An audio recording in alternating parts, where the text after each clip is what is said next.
የተወደዳችሁና የተከበራችሁ የምቹ ሚዲያ ተከታታዮቻችን እንደምን ቆይታችኋል? የዕለቱ ዘገባችን ተጀምሯል። በቅድሚያ አበይት ነጥቦችን እነሆ። ባለፉት ወራት በህዝብ ማመላለሻ ውስጥ የሚፈጸሙ የስርቆትና የዝርፊያ አሊያም ደግሞ ሸዋሸዋ ወንጀሎች በከፍተኛ ሁኔታ መቀነሳቸው ተገልጿል። ሙሉን የምትሰሙት ይሆናል። ሩሲያ በሰላም ስምምነቱ ዩክሬን የሰሜን አትላንቲክ የጦር ቃል ኪዳን ድርጅት ወይንም ደግሞ ኔቶ አባል እንዳትሆን የምትታገድበት ዋስትና እንደምትጠይቅ ምክትል የውጭ ጉዳይ ሚኒስቴር ገልጸዋል። ሌላኛው መረጃችን ነው።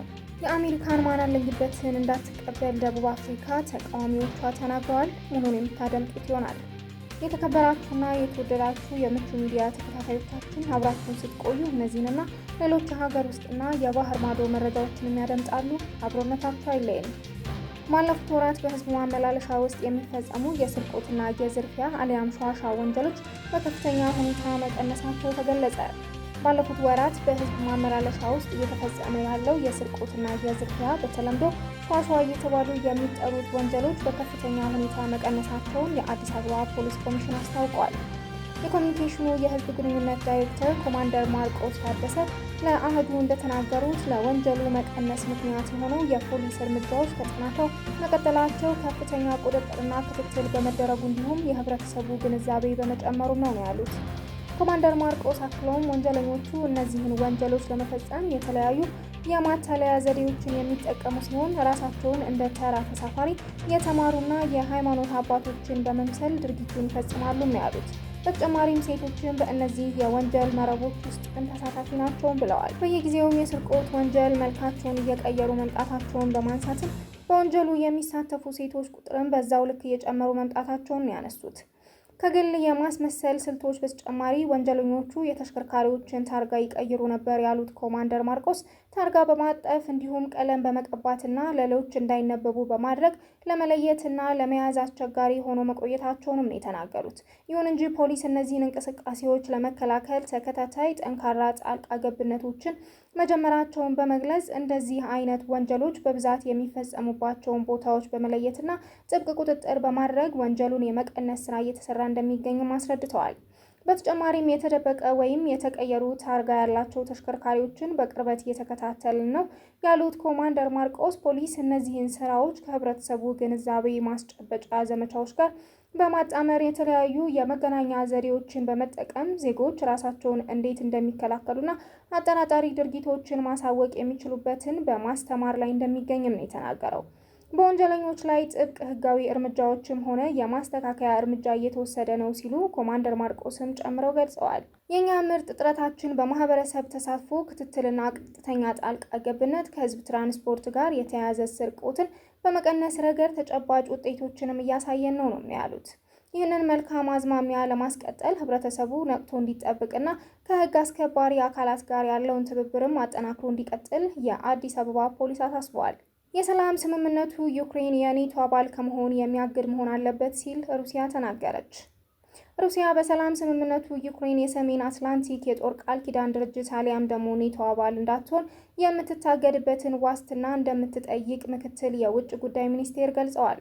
በተጨማሪም ከማንኛውም የሰላም ስምምነት እንድትገለል ሩሲያ እንደምትፈልግም ሚኒስቴሩ አክለዋል። ጠንካራ የደህንነት ዋስትናዎች የዚህ ስምምነት አካል እንዲሆኑ እንጠይቃለን ሲሉ አሌክሳንደር ግሩሽኮቭ ለሩሲያው የዜና ወኪልም ተናግረዋል። ዩክሬን ገለልተኛ የምትሆንበት እንዲሁም የኔቶ ሀገራትን የአባልነት ጥያቄዋን ውድቅ ማድረግ የእነዚህን ዋስትናዎች አካል ሊሆኑ ይገባል ሲሉ አጽንኦት ሰጥተዋል። ለ3 ዓመታት የዘለቀው የዩክሬን ጦርነት ሰላማዊ እልባት ለመስጠት ውይይቶች የቀጠሉ ሲሆን የአሜሪካ ፕሬዝዳንት ዶናልድ ትራምፕ እንዲሁም የሩሲያ አቻቸው ቭላዲሚር ፑቲን በመጪዎቹ ቀናት ይነጋገራሉ ተብሎም ይጠበቃል። አሜሪካና ዩክሬን ለሩሲያ የ30 ቀናት የተኩስ አቁም ሀሳብ ለማቅረብም ስምምነት ላይ ደርሰዋል። ፕሬዝዳንት ፑቲን የተኩስ አቁሙን ቢደግፉትም ሰላምን በዘላቂነት ለማስፈን ከበድ ያለ ቅድመ ሁኔታዎችን አስቀምጠዋል። ከመወዛገቢያዎቹ መካከልም የሩሲያው ምዕራባዊ ኩርስ ግዛት የዩክሬን ጦር ባለፈው ነሐሴ ወረራ ፈጽሞ የተወሰኑ ስፍራዎችን መቆጣጠራቸውን ችሏል። ፑቲን የኩርስ ግዛት ሀገራቸው ሙሉ በሙሉ ተቆጣጥራለች ያሉ ሲሆን በስፍራው ያሉ የዩክሬን ወታደሮችም ተቆርጠዋልም ብለዋል። በተጨማሪም የተኩስ አቁም ስምምነቱ በምስራቅ የጦር ግንባር ሊኖረው የሚችለው ቁጥጥር እና ክትትል ላይ በርካታ ጥያቄዎችንም አንስተዋል። ይህ በእንዲህ እንዳለ የዩክሬኑ ፕሬዝዳንት ቮሎዲሚር ዘለንስኪ ፑቲን አፋጣኝ የተኩስ አቁም ስምምነት ላይ ለመድረስ ያለውን ዲፕሎማሲያዊ ጥረት ለማበላሸት እየጣሩ ነው ሲል ከሷል። ሞስኮ ውስጥ ከፑቲን ጋር የተገናኙ የአሜሪካው ልዩ መልእክተኛ ስቲቭ ዊትኮፍ ትራምፕ እና ፑቲን በዚህ ሳምንት በስልክ እንደሚያወሩ ይጠበቃልም ሲሉ ለሲኤንኤን ተናግረዋል። ትራምፕ በምርጫ ዘመቻቸው ወቅት ስልጣን በተረከቡባት ዕለት ጦርነቱን አቆማለሁ ሲሉ በተደጋጋሚም ሲናገሩ ተሰምተዋል። ትራምፕ ጦርነቱን ለማስቆምና ድርድር ለመጀመር ከፑቲን ጋር 90 ደቂቃ የፈጀ የስልክ ውይይትም አድርገዋል። ልዩ መልእክተኛው ሩሲያ በኃይል የያዘቻቸው የዩክሬን ግዛት በስምምነቱ ምን አይነት እልባት ሊሰጣቸው እንደሚችል የቀረበላቸውን ጥያቄ ከመመለስ ተቆጥበዋል። ሩሲያ በአሁኑ ወቅት 1/5ኛውን የዩክሬን ግዛትም ተቆጣጥራ ትገኛለች። ደቡብ አፍሪካ የአሜሪካንን ማናለብኝነት እንዳትቀበል ተቃዋሚዎቿ ተናገሩ። ከአሜሪካ የተባበሩት የደቡብ አፍሪካ አምባሳደር ኢብራሂም ራሱል አሜሪካ በሀገሯ የሚገኙትን የደቡብ አፍሪካውያን አምባሳደር በ72 ሰዓታት እንዲወጡ ማዘዟን ተከትሎ ደቡብ አፍሪካ ይህንን ማናለብኝነት እንዳትቀበል የሀገሪቷ ተቃዋሚዎች ጠይቀዋል። በዋሽንግተን መቀመጫቸውን አድርገው የነበሩ የደቡብ አፍሪካ አምባሳደር ኢብራሂም ራሱል ከአሜሪካም ተባረዋል። የአሜሪካው የውጭ ጉዳይ ሚኒስቴር ማርኮ ሩቢዮ አሜሪካን የሚጠላ ዘር ላይ የሚያተኩር ፖለቲከኛ ብለው ፈርጀዋቸዋል። በሀገሪቱ ተቀባይነት የላቸውም ሲሉም ከሀገር እንዲወጡም ትዕዛዝ አስተላልፈውባቸዋል። ትራምፕ ስልጣን መረከባቸውን ተከትሎ በአሜሪካና በደቡብ አፍሪካ መካከል ያለው ግንኙነትም ውጥረት የተሞላበት ሆኗል። ይሁን እንጂ የደቡብ አፍሪካ የዓለም አቀፍ ግንኙነት ሚኒስቴር ሮናልድ ላሞላ በትዊተር ዲፕሎማሲ ላይ መሳተፉ ጠቃሚ አይደለም፣ ሁለቱ ሀገራት ፊት ለፊት ሊነጋገሩ ይገባል ሲሉም ለመንግስታዊው ዜና ወኪል ኤስኤቢሲ ተናግረዋል። በሰላ ትችታቸው የሚታወቁትና በደቡብ አፍሪካ ኢፍትሐዊነትን ለመቀልበስ የሚሰራው ፓርቲ ኢኮኖሚክ ፍሪደም ፋይተርስ መሪ ጁልየስ ማሌማ ሀገሪቱ ዋይት ሀውስን በተቆጣጠረው ብርቱካናማ ቂል እንዲያሸማቅቋት እንዳይፈቅዱ ሲሉ ለሀገሪቱ ፕሬዝዳንት ሲሪል ራማፎሳ መልእክታቸውንም አስተላልፈዋል። የፓን አፍሪካኒስት ኮንግረስ ዋና ጸሐፊ አፓፖ የአሜሪካው ውሳኔ አውግዘዋል። በደቡብ አፍሪካ ሉዓላዊነት ላይ የተፈጸመ ጥቃት እንዲሁም በሀገሪቱ ፖሊስ ላይ የአዛዥነት ሚና ለመጫወት የሚደረግ ሙከራም ነው ያሉት። ደቡብ አፍሪካ የአሜሪካ አሻንጉሊት አይደለችም ያለ ማንም ጣልቃ ገብነት ሀገራችንን የማስተዳደር መብትም አለንም ብለዋል። ትራምፕ ደቡብ አፍሪካ በቅርቡ ያጸደቀችውን የመሬት ፖሊሲ በተወሰኑ ማህበረሰቦች ላይ ያነጣጠረ ነው በሚል ሀገሪቱ የሚደረገውን የገንዘብ ድጋፍም አቋርጠዋል። ደቡብ አፍሪካ ከጨቋኙ የአፓርታይድ ስርዓት ከ30 ዓመታት ብትለቀቅም አሁንም አብዛኛው የሀገሪቱ የእርሻ መሬቶች አነስተኛ በሆኑት ነጮችም የተያዘ ነው። ከዚህም ጋር ተያይዞ የመሬት ባለቤትነት በሀገሪቱ አከራካሪና አወዛጋቢ ጉዳይ ሆኖ የቆየ ሲሆን በቅርብ ጊዜ የጸደቀው የመሬት ፖሊሲ ይህንን ኢፍትሐዊነት ለማስተካከል ያለመ ነውም ተብሏል። የደቡብ አፍሪካው ፕሬዝዳንት ሲሪል ራማፎሳ በአንዳንድ ሁኔታዎች ላይ ካሳ መሬት መውረስ የሚያስችል ረቂቅም ሕግ እንዲሆን ፈርመዋል። የደቡብ አፍሪካ መንግስት በመሬት ባለቤትነት ላይ የሚታየው ታሪካዊ ኢፍትሐዊነት እና ዘረኝነት እንዲስተካከልም ጥሪዎችን እያቀረቡለት ይገኛሉ። አምባሳደር ኢብራሂም ባራክ ኦባማ በስልጣን ላይ በነበሩበት ወቅት ከአውሮፓውያኑ 2010 እስከ 2015 ባለው ጊዜ የአሜሪካ አምባሳደር ሆነው አገልግለዋል። አምባሳደሩ ከዚህ ቀደም ባላቸው ልምድ እንዲሁም ከዋሽንግተን ጋር ባላቸው ሰፋ ያለ ግንኙነት ድጋሚ በአውሮፓውያኑ 2024 አምባሳደር እንዲሆኑም ተሹመዋል። ምንም እንኳን አምባሳደሩ በዲፕሎማሲያዊ ዘርፉ ጠለቅ ያለ እውቅና ቢኖራቸውም ከትራምፕ ጋር ፊት ለፊት መገናኘትም ተስኗቸዋል። አምባሳደሩን ለፍልስጤም የመደገፍ ፖለቲካዊ ታሪክ ያላቸው ከመሆናቸው አንጻር አሁንም ባለው የአሜሪካ አስተዳደር ሊጣጣሙ እንደማይችሉ ስማቸው እንዲገለጽ ያልፈለጉ የደቡብ አፍሪካ ዲፕሎማት ማፎር ለተሰኘ የዜና ወኪልም ተናግረዋል። ፕሬዚዳንት ትራምፕ የአሜሪካ ድምፅን ለመዝጋት ጫፍ ላይ ደረሱ። የአሜሪካ ፕሬዚዳንት ዶናልድ ትራምፕ የአሜሪካን ድምፅ ወይም ደግሞ ቪኦኤ የፌዴራል በጀት የሚያነሳ ትዕዛዝ በመፈረም ጣቢያውን ጸረ ትራምፕ እና አክራሪ በሚልም ከሰዋል።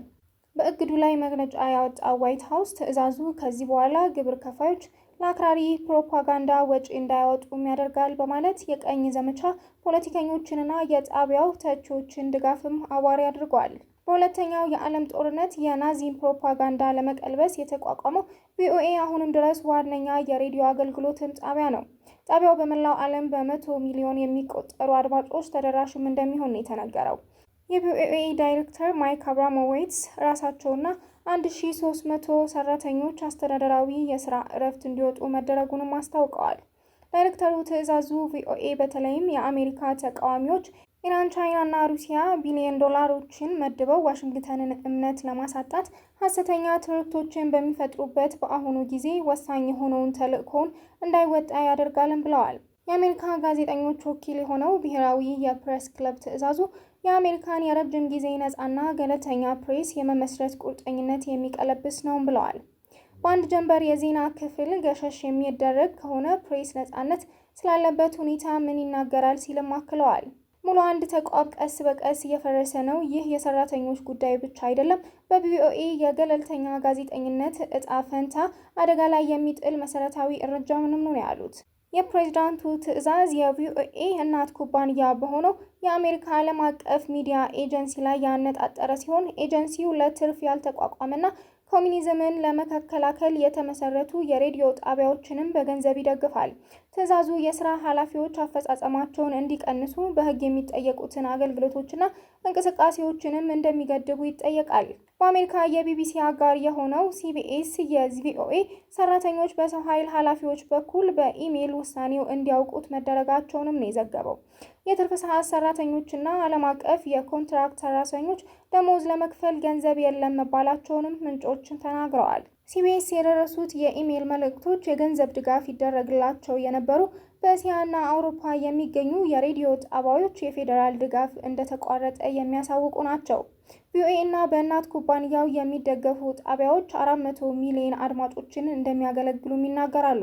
ጣቢያዎቹ በብሪታንያ መንግስት በከፊል ገንዘብ ከሚያገኘው የቢቢሲ ዓለም አቀፍ አገልግሎት ያህል ግዙፍ ተደራሽነትም አለው። ሚሊዮነሩና የትራምፕ ከፍተኛ አማካሪ ኤለን መስክ የአሜሪካ መንግስት ወጪዎችን ለመቀነስ እየሰሩ ሲሆን ንብረታቸው በሆነው ኤክስ ማህበራዊ የትስስር ገጽ ቪኦኤ እንዲዘጋ ጥሪ ሲያቀርቡም ቆይተዋል። የአሜሪካ ፕሬዝዳንት ለቤተ መጻሕፍትና ሙዚየሞች የገንዘብ ድጋፍ የሚያቀርቡትን ጨምሮ የበርካታ የፌዴራል ኤጀንሲዎችንም በጀት አቋርጠዋል። ትራምፕ የወንበዴ ቡድን አባላት ናቸው ያላቸውን ከ200 በላይ ቬንዙዌላውያንን ከአሜሪካ አባረሩ። ኤልሳልቫዶር 238 ስሬንዳ አርጓ የተሰኘ የወንበዴ ቡድን አባላትን 400,000 እስረኞችን በሚይዝ ማረሚያ ቤቷ ውስጥ እንደምታስርም አስታውቃለች። የትራምፕ አስተዳደር የወንበዴ ቡድን አባላት ናቸው በሚል የጠራቸውን ከ200 በላይ ቬንዙዌላውያንን ከአሜሪካን በዚሁ ምክንያት ነው ያባረሩት። የኤልሳልቫዶር ፕሬዝዳንት ናይብ ቡኬሌ 238 ስሬንዳ አርጓ የተሰኘ የወንበዴ ቡድን አባላትን ያሳፈረው የአሜሪካ አውሮፕላን ሳን ሳልቫዶር መድረሱን በማህበራዊ ትስስር ገጻቸውም ላይ አስፍረዋል። 23 ኤምኤስ 13 የተሰኘ ዓለም አቀፍ የወሮበላ ቡድን አባላትን በማዕከላዊ አሜሪካ ሀገር መድረሳቸውን የተጠቆመው የቬንዙዌላዊው የወንበዴ ቡድን ትቴንዳ አርጓ ዜጎችን አፍኖ በመውሰድ በዘረፋና በግድያ የተሰማራ መሆኑን ተገልጿል። ፕሬዝዳንት ትራምፕ በጦርነት ጊዜ የሚታወጅ የሕግን ተጠቅመው ስደተኞችን በገፍ እንዳያባርሩ በአሜሪካ የፌዴራል ዳኛ ጄምስ ቦስበርግ የተላለፈባቸውን የእገዳ ውሳኔ ጥሰው ነው እርምጃውን የወሰዱት። የዋይት ሀውስ ቃል አቀባይ ካሮሊን ሌቪት ግን በአንድ ከተማ የሚገኝ አንድ ዳኛ የውጭ ሀገር ስደተኞችን የጫነ አውሮፕላን ከአሜሪካ መሬት እንዳይወጣ መከልከል አይችልም፣ እገዳው ውሳኔው ሕጋዊ አይደለም በሚልም ተከላክለዋል። ቃል አቀባዩ የፌዴራል ዳኞች የአሜሪካ ፕሬዝዳንት በውጭ ጉዳይ ላይ የሚያሳልፏቸውን ውሳኔዎች የመቀልበስ ስልጣን እንደሌላቸው መናገራቸውን ሮይተርስ ዘግቧል። ፕሬዝዳንት ትራምፕም የዳኛው የእገዳ ውሳኔን ጥሰዋል ወይ በሚል ለቀረበላቸው ጥያቄ ልነግራችሁ የምችለው እነዚህ መጥፎ ሰዎች መሆናቸውን ነው የሚል አጭር ምላሽም ሰጥተዋል። ትራምፕ 227 ዓመት የሆነና አሜሪካ ጦርነት ውስጥ ስትገባ የሚታወጅ ሕግ የተጠቀሙት የስደተኞች ቁጥር መብዛትና ወንጀሎችን መበራከቱ ከጦርነት ጋር ስለሚስተካከል ነው በሚል ነው የተቹት። አሜሪካ ይህንን ሕግ ለመጨረሻ ጊዜ ተግባራዊ ያደረገችው በሁለተኛው የዓለም ጦርነት ወቅት ጃፓናውያንን ለማባረር እንደነበርም የቢቢሲ ዘገባም አውስቷል። የፌዴራሉ ዳኛ ጄምስ ቦስበርግ የስደተኞቹን የማባረር ሂደት መለዮ ከማይለብሱ ጋር የሚደረግ ከጦርነት የከፋ ጦርነት በሚልም የትራምፕን ውሳኔ ለ14 ቀናትም አግደው ነበር። የተወደዳችሁና የተከበራችሁ የምቹ ሚዲያ ተከታታዮቻችን ለሰዓቱ ሰሙት የወደድነው ዘገባ እስካሁን የተከታተላችሁትን ይመስል ነበር። ቀጣይ በሌላ ዘገባ እስከምንገናኝ ድረስ ቸር ቆዩ። ሰብስክራይብ፣ ላይክ፣ ኮሜንት፣ ሼር ማድረግ እንዳትረሱ እያልኩኝ ከወዲሁ ተሰናበትኩ። ሰላም በያላችሁበት ለእናንተ